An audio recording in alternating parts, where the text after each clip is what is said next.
Don't slouch. Don't chew gum. Oh, yeah. I got scolded for chewing gum. Yeah, I didn't even realize I was doing it, but yeah. you Well, guys there's are an keeping us on excuse track. because you're underway, and it's like, I needed the gum. yeah. Anyway, today's episode Are is... we rolling? We're rolling, yeah. Today's episode is about cruising with your partner, or maybe it's for those who are wanting to cruise with their partner, and how we've been successful at it. People do tell us we're... Are we successful? People tell us we are. Who knew? Who knew? But we seem to make it work, and so we want to share with you some tips that worked for us. We also... Individual results may vary. Individual, yeah, we are not, no guarantees for you, but us. but we can at least tell you what works for us. We also have brought in some other couples into this video who we also think are very good at this as a team, and they're going to share with you some of their advice. Welcome aboard. We are Pat, Alexa, and Gilligan the Fat Boat Cat.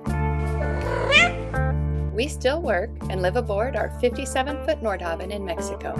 Follow us as we cruise, explore new cultures, appreciate the wonders, and work on our boat in exotic locations.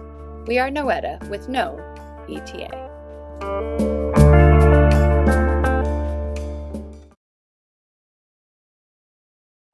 So when we started out, whose dream was this? It was mine. I'd gone through a divorce, and I went... You did? Yeah, I did once. Yeah, she knew that.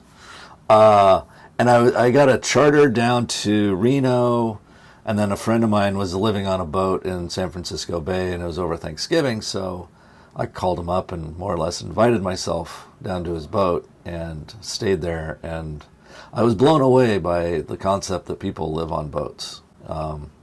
So that started me... 30 years ago. Yeah, it started me like, this is what I want to do.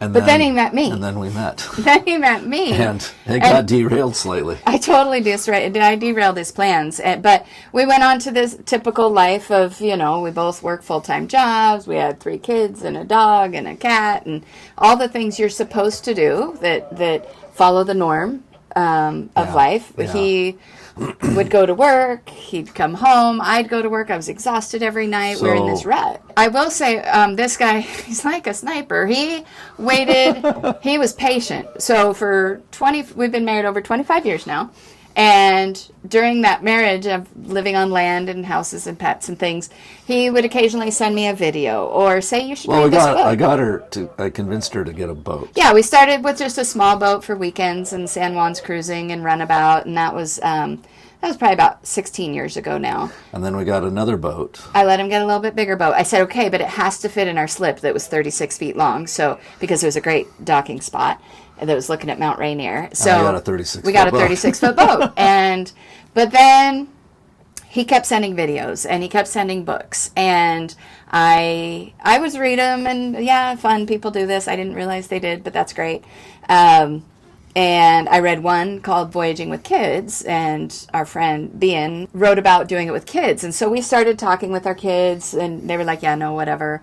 But then my stepdad passed away. And like in 6 months. Yeah, and it made us both go, what are we doing? We thought we might wait and do it at retirement. We thought, And then my mom, dementia progressed to Alzheimer's, and then she eventually passed away from complications of Alzheimer's. But it just made us go, what are we doing? If we'd wait to do this until we retire, then who knows how many years we get. And so let's try and go sooner. We were on a 3-week trip in the San Juans. I'd say that's the biggest turning point. And I don't know where it was. I remember where we were. Yeah. We were by the British camp on the other side of Roche Harbor. Uh-huh. And Alexa, out of the blue, goes, I think I could do this. Yeah. It took 3 weeks. And I almost did a backflip. That's when he was like, we're going to do this. Yeah, that was the turning point. We'd spent lots of years boating and spending a week here and 2 weeks there, but it was at week 3, and I was like, I really enjoy this life. And so kids said they were in, and so we did a family vote. Yeah. And all the 2 kids said, yeah, we'll do that. And I don't think they expected us to move. We kind of, when we decide we're doing something, Yeah. we move. We did. And we, within a couple months, the house was sold. We had our first Nordhaven. So we've been making it work. We're at the point where we're both going to do this as long as we're healthy enough to do it and as long as we enjoy it. So I think I've bought in now. I think you're good. You're safe. Winning. But the big key points, I think, when we break it down into, because we've seen a lot of couples do this, go through this, and oftentimes it's one partner wants to do it and the other is kind of along for the ride, or the other one got convinced to do it. I've not Wait, been. you got convinced to do it. I did get convinced to do it, but he was very slow about it. He was very smooth. But sometimes it doesn't work out for folks. And so we try, here are the things that we pulled out that we think are really important. And the first and most important one to us is communication, right? What'd you say? Okay, maybe sarcasm is first. But communication covers a lot of things. It covers, I have a friend who tells us when we dock, she's like, I don't even hear you talking. Because we have I actually said that in my... well, and we wear headsets, which are called marriage savers, because... But even before we wore those, we communicated really well. We had a plan, but we talk about things. And then if it doesn't go well, or even if it does, we usually debrief it. And I think that comes from his training as a pilot. We're like, okay, what went wrong? What went right? How did that go? How should we do it differently next time? But we also plan things beforehand and we talk it out, and I know what to expect. And it doesn't always go as expected, but at least there is a plan. Then if it does go sideways, we try to remain super calm with each other, because as soon as one of us escalates or voice is raised, then everyone's heart is racing, and then that's where mistakes happen. It starts to break down. Yeah. And that's not good. Mistakes happen that way. So beyond communication, let me stay on communication one more second. It's not just docking. That's important. But communication about everything has to be. There's no secrets on a boat, but you really need to... if you're feeling something, if you need something, you really have to talk it out, because everything just gets amplified on a boat. Boats magnify everything. They do. So you have to talk. Yeah, it's really, really important. And really honest, open is the best way. So not just about docking, but the rest of it. Okay, so tip number 2. What'd you say? Who are you? Tip number 2, it's about duties on the boat. He definitely has his skill set, and I definitely have my skill set. I broke the washer 2 weeks ago. I let him use the washing machine, and all of a sudden it doesn't work anymore. And I'm like, what did you do to it? He swears he did nothing. I did nothing. Okay, it was working. But, so yes, we all have our individual jobs. He's better at the mechanical and the electrical and the problem solving. He's done that for a long time, and I'm better at, making sure everybody's fed and happy and comfortable, and I do, the communication and that kind of piece of the boat. For sure that. It's important that you step into each other's areas of expertise to learn, because it really makes part of the team. And so it's whether I'm helping him with something in the engine room, or whether he's helping make dinner, or he goes to the store for me, or do something else, or practices his Spanish and goes to talk to somebody else besides Hola. me. He's learning. It makes you more of a team instead of a mine and yours. Two kind individuals. Of thing. Yeah, just circulating around each other. And it helps. I think enriches, makes the whole experience better. Vocabulary is my job. Okay, Pilot. Next up is expectations. Keep them real. It's going out on a boat to live is different than a week cruise in Barbados that you went on. This is our house. There's maintenance to do. There's things to do. Things break. It's a harsh environment. Yeah. And so it's not sipping Mai Tais. I guess it could be sometimes. But, there's always something to do. We typically spend the morning doing boat tasks or whatever we need to do. And then in the afternoon we can do whatever. Yeah. But if keeping those expectations very real, then you won't be disappointed when you get here and you go, this is not what I thought it was. We actually saw a lot of that during COVID down here. A lot of people bought boats to, I guess, escape. Mm-hmm. And then they got down here and realized that it's a lot of work. It's not always comfortable.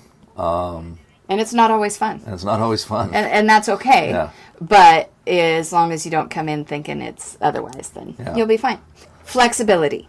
That's huge because... Of which I have none. Oh, wait. Different not yoga flexibility. Oh. No, but just you're going to set goals and plans and they will have to change. And in the boating world, everybody knows the one, your plans are written in low tide in the sand. Yeah, and they could very well get washed away.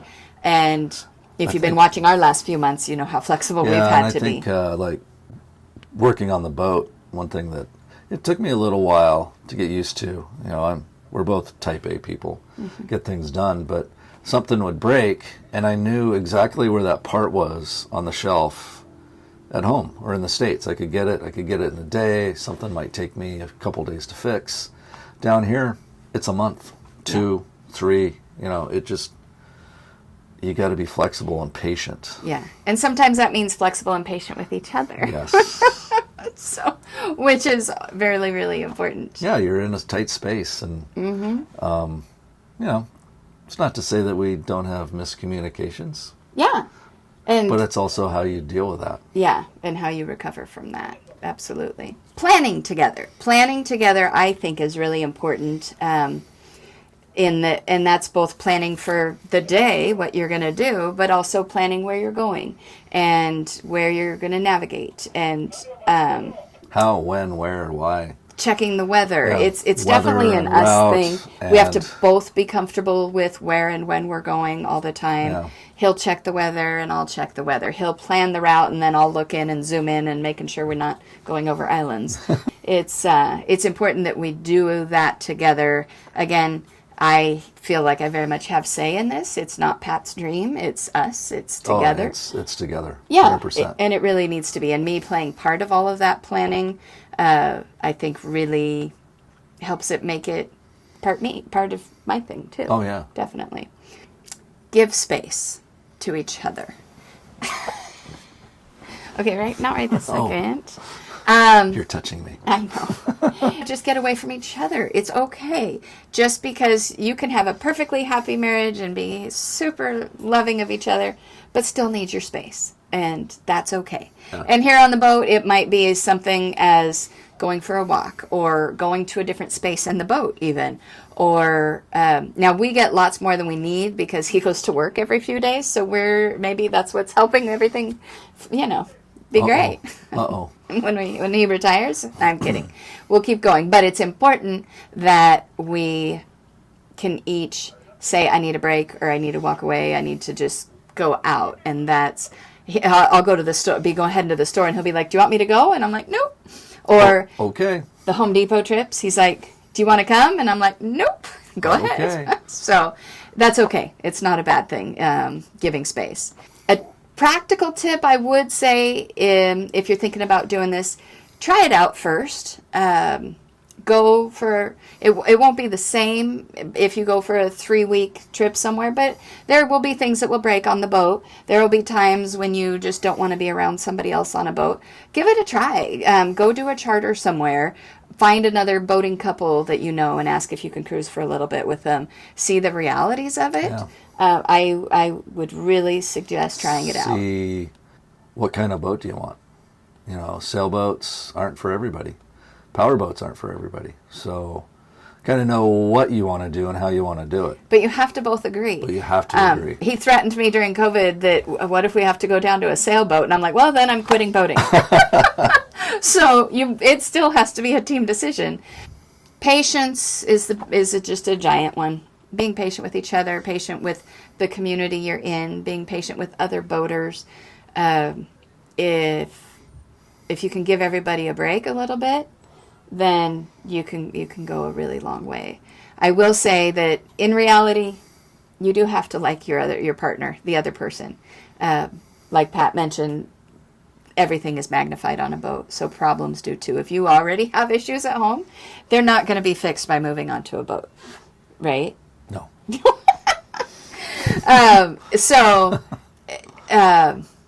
I guess that would be just really look deep down, and you do have to like your partner and appreciate them and respect them in order to spend this tight amount of space with them. So next up, we're trying something a little unique. I don't know what this is. Yes, you do, because you just did it. We had AI write us some questions about couples living on a boat. And so we each answered those questions separately. We didn't hear what each other said. We were in a cone of silence. Cone of silence. So I have no idea what he said on these next video clips coming up, and he doesn't know what I said. So oh, no. Let's see what we said when we weren't in the same space. Uh-oh. Watch this.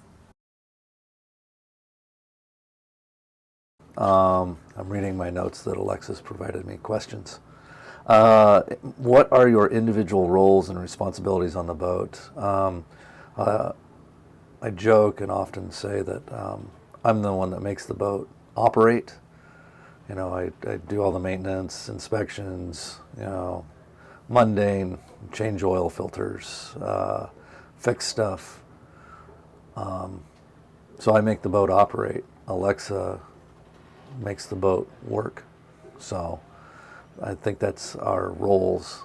And Alexa has certainly expanded her knowledge of operating the boat and the systems and all that, but I just, you know, far more technical background with aviation and being around big airplanes and complex systems and everything. So I just have just more experience and deeper understanding on how all that works. Okay, so my individual roles and responsibilities, besides making these YouTube videos, is I do the cleaning and the cooking and the shopping. Gilligan's litter box, my least favorite. But I also do all the communication for the boat because I speak Spanish. So if we need an alternator fixed, or if we need somebody to clean the bottom of the boat, or to talk to an office or a port captain, that falls in my wheelhouse, no pun intended. We kind of joke about it in that Pat makes the boat run, but I make it all work. So even though my skills, I have a master's degree and I'm national board certified teacher, and somehow this is what I'm doing, is cooking and cleaning. It took a little coming to terms with that, but I do try to continue to learn new skills. I try to help Pat out with projects. So yeah, those are my roles and responsibilities. What are some of the biggest challenges you faced as a couple while living on the boat? Well, it's space. You know, when you're living, you go from a 4,500 square foot house to a boat that is, you know, maybe 800 square feet. You know, we often joke about the rule of the boat is wherever I want to be, somebody else is there. So you have to really work together on space and, you know, being complementary to each other in those regards. So, biggest challenges for me, it was leaving my career, which I loved. I was a public school teacher for 20 years, and I really felt like I was still making a difference. And leaving that and then finding my peace on the boat in this new role of mine was really challenging for me. It took probably 8 months for me to find my center and for me to come to terms with what my new role was. I still work online and just part-time, still in education, but it wasn't as rewarding and fulfilling as being in a classroom of 8th graders. And so that took a long time for me. I guess I didn't realize that was going to be such a problem, but because I really enjoyed my job, it was very much of a challenge. Now, what I did find, and I think sort of by accident, is I found my own center again by finding another way to help people. And so everywhere we go, I'm volunteering to teach or to work at clinics, spay and neuter clinics, or I work food banks. So in Japanese, it's called your ikigai. I think I learned that in watching one of those Blue Zone shows. You find what keeps you motivated and what keeps you going, and that makes you live a long time. And for now, it's just helping. It was helping me just get by, is finding what made me happy, and helping people and making a difference to other people is what makes me happy. The other challenge, I will say, was living on board with 2 teenagers who are now in college. But living with 2 teenagers in a house is challenging. And then we moved them here. That was a challenge. It definitely presented lots of issues that we probably would have had in a house also. But because everything is magnified on a boat, living with teens on board was a stressful thing. But we also became very close with our kids, and we know them very well now, whether they want to or not, because there's no secrets on a boat. How do you maintain a sense of individuality and personal space while living in close quarters? Well, I just touched on that. It's really, being very aware, self-aware of what I'm doing, where I am, what Alexa's doing, and respect each other's space and time, and what what she's doing and what I'm doing. So, yeah. Maintaining individuality and personal space is really, really important to do. Just because you're this cruising couple doesn't mean you can't still do what you love to do or find a way to do it, hopefully. Any chance I get, I will go swimming, or lately I've been doing yoga. I read a lot. So those are the things that make it so I'm still doing what I love. And then definitely my volunteer work keeps me. I didn't want to give that up when moving onto a boat. So it's really important to do what makes you happy and what makes you, and so you're not just always a couple. You're individual, and you, as yourself, you matter. How do you maintain a positive attitude and enjoy the cruising lifestyle together? That one, that's an interesting question, Alexa.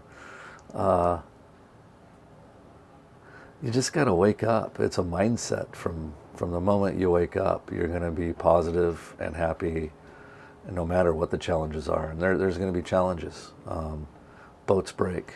The conditions are challenging. Small space, power's limited. We're a 50 amp boat. You got to think about water usage, power usage. But it's really a mindset from the beginning. And I think it's something that was instilled in probably both of us through athletics. The positive attitude and teamwork and working as one, really. So you just try to be complementary and help each other out, and that starts with a wake up in the morning and the smile, and you get after it, pitter patter. Okay, maintaining a positive attitude. Again, I really feel that it aligns really well with doing things that you like to do. It keeps you positive, but together as a couple, we find other things to do. We'll go on road trips and get off of the boat a little bit, or even just a day trip. Sometimes it means just going to find a Starbucks or going shopping. But we try to do things that are not just boat related all the time. I think that helps. We also have picked up hobbies together. So while we've always done scuba diving, we've gotten back into it, and we've learned that together again and become advanced divers, and we want to keep doing that. So finding new hobbies again that maybe aren't boat related, but couple related has kept things lighthearted. We don't take ourselves too seriously.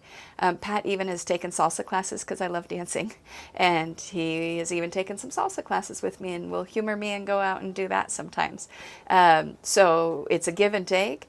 I'm going to a stabilizer class here in March, so not top 10 things for me to do on any given 2 day that I have free, but it's part of keeping this cruising lifestyle together, is that we both are learning all the time, and I think that helps if we're learning in each other's areas too. What advice would you give other couples considering a life of cruising together? Well, the first thing I would do is, if you don't have a boat, buy a boat, and that starts with just answering basic questions. What do you want to do?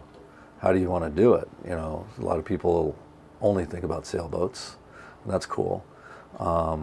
or power boats. We're power boaters, obviously. So for us, you know, it was a question of where do we want to go, and since we want to basically go over the horizon, Nordhavens were our primary choice. There's a lot of other brands out there that offer that, but of course, here's my Nordhaven plug. They're well engineered, thought out. You can work on them boats, and with an incredible owners group. So, that helps us, helps me anyway, enjoy the cruising lifestyle. And plus, we're really open to exploration. We both love to travel. It's a good thing since I'm a commercial airline pilot, but we enjoy going around all over the world and just seeing and meeting and experiencing different people, cultures, and we're open to different ideas and viewpoints. And again, that's, I think, very fundamental for us, and appreciating where we are and who we're with, and just seeing how other people live their lives. And I think it enriches our life, and I, for one, really enjoy that. Okay, advice for other couples thinking about getting into this. So from my perspective, from being the one that this was never my dream, but now I'm in love with it, is keep an open mind. If you really are willing to give this a chance, then be open to every aspect of it. Be open to learning new things about it, stretching your knowledge. Be really open to it not just being my partner's thing, and so I'm along for the ride. Make it both of your thing. Again, this wasn't my thing, and now I'm all in. Be really open to trying all the things and getting in that engine room, or get the dinghy and go out and do your own thing with it. But it gives you that sense of ownership, I think. And so now it's not just Pat's boating life, it's definitely us. It's an us thing, and we both love to do it. What are your favorite aspects of living and cruising together as a couple? I get to see her a lot. I'm very fortunate. We're brought up basically the same way, in Idaho, and so I think we have a lot of the same fundamental beliefs, and kind of our basis of living's the same. But I enjoy being around Alexa and listening to her and talking to her and what she has to say and do. And then she's hot too. Okay, my favorite thing I think about cruising as a couple would be how much our relationship has grown. We've been married 25 years almost, and, oh no, sorry, 25 and a half. And the last 8 years of doing this on a boat, we've faced lots of challenges, had to do a lot of problem solving, a lot of teamwork. And it's like one of those camps that you go to where you have to, become a better team by working together. Well, we have definitely become a better team, but our relationship's a lot stronger because of that.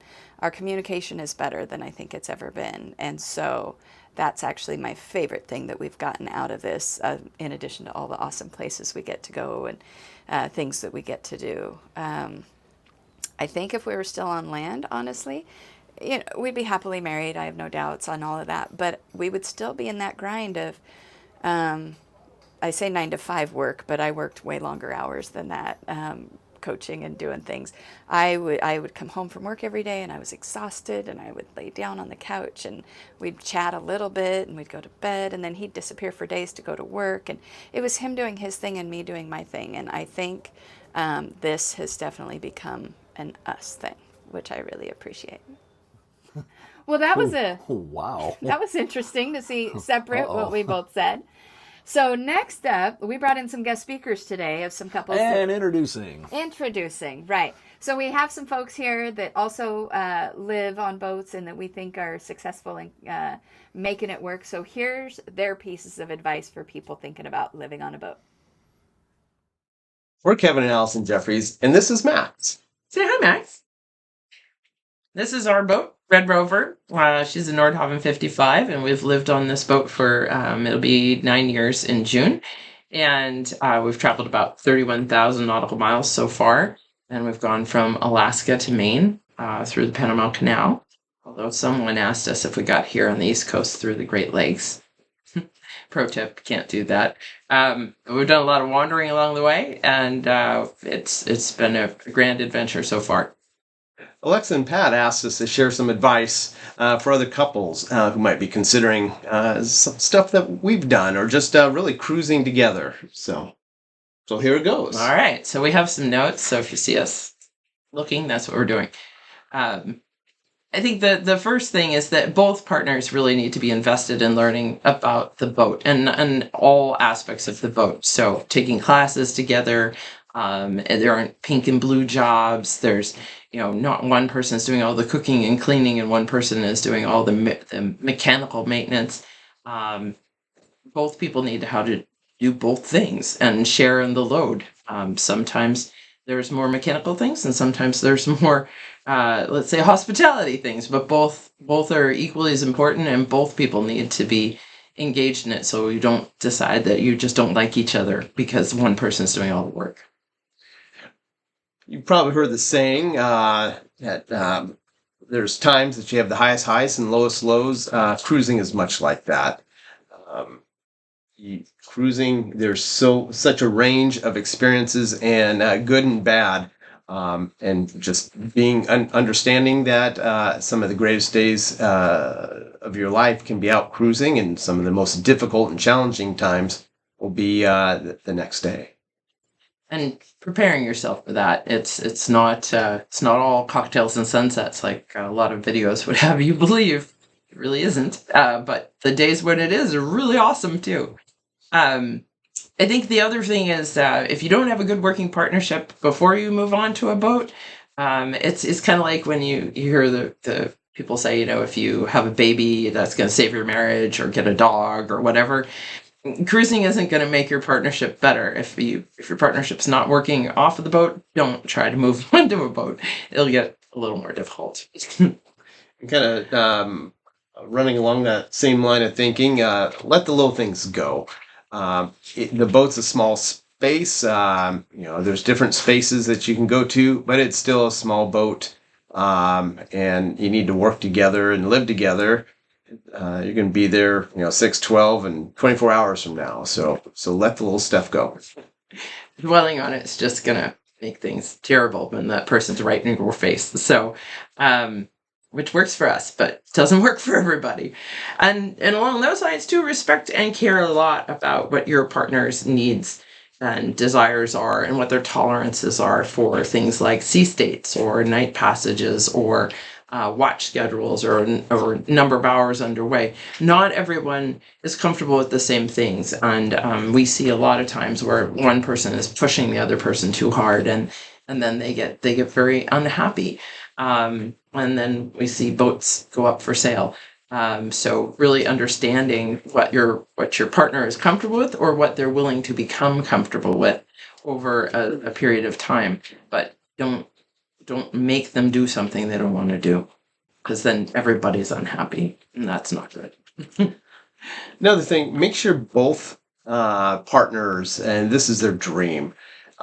We've heard a lot of people ask Alison specifically, how do I get my wife to do this? Like Kevin got Alison to do. Yeah, you forced me into this. Yeah, that doesn't work. Maybe for a short time, but make sure both of you have the same dream and work towards it and achieve it together. That will help making the time on the water just as enjoyable as possible. Yeah, and finally, if this is your dream, go for it. Don't wait, and don't wait for someday when everything's perfect and the house values this and the this is that. Tomorrow is not promised, and the memories and experiences that you'll have doing this are really priceless, and wouldn't trade it for anything in the world. So don't wait anymore. If this is the dream, just get going. Start cruising. Figure it out. Learn. Have fun. Good luck, guys. Hey Alexa, it's Behan and Jamie from Totem. And we're anchored here in Kwajalein Atoll in the Marshall Islands off of Ebi Island. It was fun chatting with you this week, and you asked for some thoughts from us on couples that are getting ready to go cruising together, maybe what are some things that they should consider to make sure it's the right lifestyle for them. And we thought we'd give you a couple of thoughts. Just a couple? Well, okay, we could talk for a while on this. Or was that a pun intended? Boop, boop, ha. Yeah, I We'll be think here all week. one of them is that it's really, really, really, really important that there's something in it for both people in the couple. Yeah. Because we see a lot of couples that this is one person's dream and the other person is willing to go along to do this for a period of time or in some construct of region or geography. And it's great to be a supporting partner, but if you're not in it for reasons for yourself too, as the non-sailor, you have to have things that actually feed you, that make you happy. It's never going to work. Yeah, and you don't have to love sailing or well, and that's the good news. Motorboating. It's not just a boating adventure. It's not a sailing adventure. Yeah. It is a travel experience, family adventure, whatever. And those are the things that you should think about if sailing or boating is not your thing, because you can bring in, you love scuba diving, or you want to swim with dolphins, or you want to have a sand collection from all the beaches in the world, or whatever that is. Are you mocking my shell collection? Oh, I love your shellfish. Yes. But I mean, we're an example of that. Jamie used to sail professionally. I mean, sailing is okay. I like sailing well enough, but really what I love is not the sailing part. I mean, I've grown to really enjoy passages, but that's not what it's about. It's not. It's about so much more. I love getting to new places, seeing what different kinds of fruit that I've never seen before, trying new foods, trying new languages out for size, learning new words, learning ways that people live. So that's really important. I think the other thing we think is super important is that if your relationship isn't really solid before you go, get therapy first. Cruising is hard. It's like dog years in a relationship to go cruising, and it does not fix your relationship. It finds little fractures and it's going to stick a wedge in there because you're going to have to do things that are uncomfortable. You're going to have to be together 24/7 usually. Most of us are not like that in mainstream lives. Isn't that great? Oh, sweetie.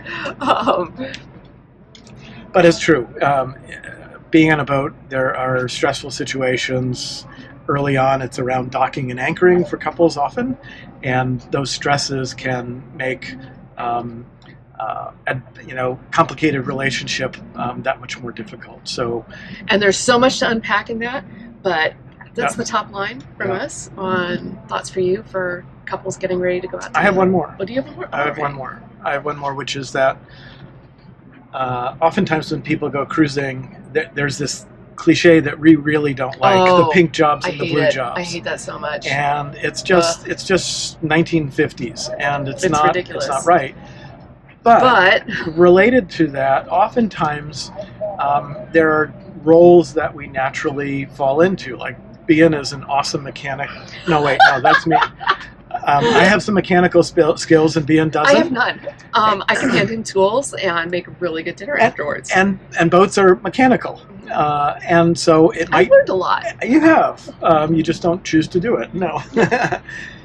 It might feel like the sort of mechanical nature of being on a boat, for me, is that I'm doing more of the work because I am doing a lot of stuff. But I also recognize the things that Behan does. And it's not just cooking dinner and in that 1950s housewife role, because it's not that at all. She does so much more stuff. And I appreciate that. And I think she likes it when I fix the toilet and she doesn't have to. It's very good for our marriage. So, excellent addition.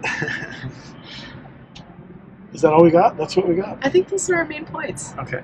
Thanks for asking us, Alexa. That was fun. Now go cruising. Somewhere where we are, maybe? Cow now, brown cow. Oh my God. Okay, first off, we just finished watching Totem and Kevin and Alison's things, and they were so similar to everything we It's a said. little scary. I think We they didn't- read our script. Yeah, we didn't give them notes or anything. We just gave don't them the have a same script. questions. So it really actually makes me happy. So the biggie that really came across all three, you really have to have a strong relationship before even doing this.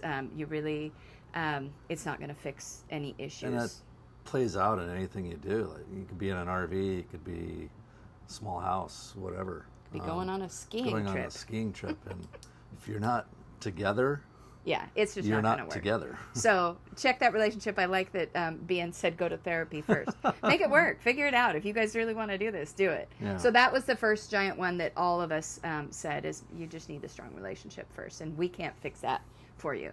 Sorry. No, sorry. Another one that stuck out. You both want to do it. Yeah. I always wanted to do this. And I didn't know it and was Alexa a thing. didn't want to do it. Yeah. I wouldn't say didn't want to do it. It's just we had life going on, Yeah. and I was involved in other life things. And so then it was once I came around, that's when we jumped on it. But again, it doesn't have to be both of our initial dream, but you both have to want to really truly even go. then, we bought a boat and we lived aboard for a year before we took off, just to make sure this was going to work. Yeah. So, and then the other thing that kind of came across is we do all have our unique skill sets, and you figure that out kind of once you're going. Yeah. His was definitely mechanical and engineering, and it's what he's been doing his whole life. And I roll into my skill set, but again, I could not make the boat work. Not in my skill set. I can make it operate. I can work on the engine and do all that stuff because that's my background. But to make it a home and to Yeah. make it a place where we have guests and visitors and people actually want to visit, that does take my skill set a little more.